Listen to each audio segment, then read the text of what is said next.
साँझ बोल चिरई सा बेर बोल मोरवा।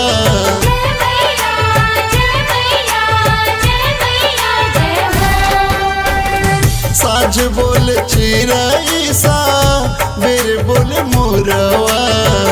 घर घर मैया आइली भइल बाटे सोरवा।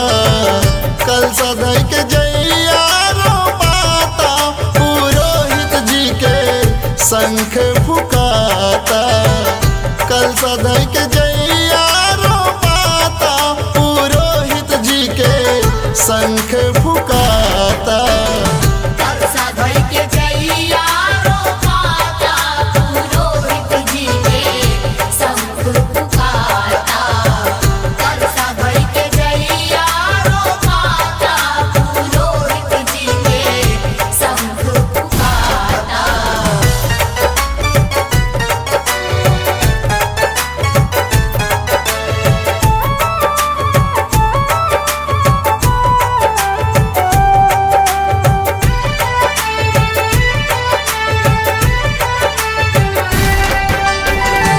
चंदन पिढ़ैया रेशमिया के डोरी।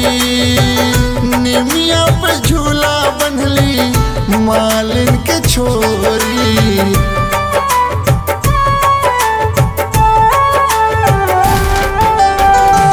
चंदन पिढ़ैया रेशमिया के डोरी। निमिया पे झूला बंधली मालिन के छोरी। पढ़ौल फूल मुस्काता पुरोहित जी के शंख फुकाता।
माई के पंडाल सजल शहर बजरिया। मूर्ति रखाइल सभे कर जय जकरिया।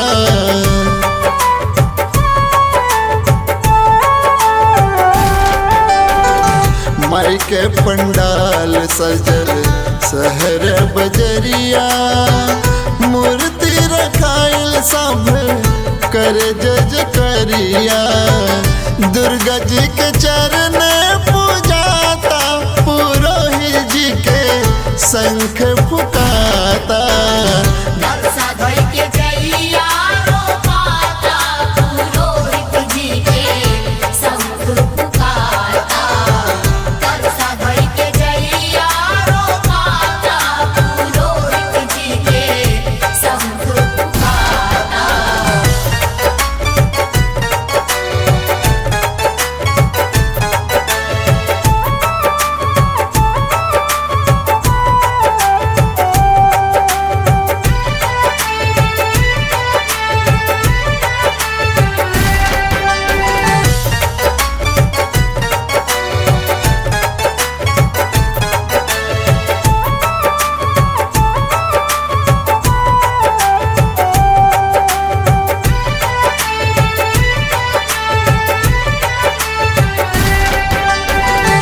गैया के दूधवा में बनता खीर हो।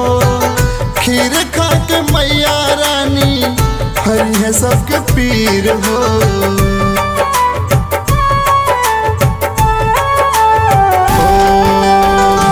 गैया के दूधवा में बनता खीर हो। खीर खा के मैया रानी हरि है सबके पीर हो। मंगल गीतिया गवाता पुरोहित जी के शंख पुकारता।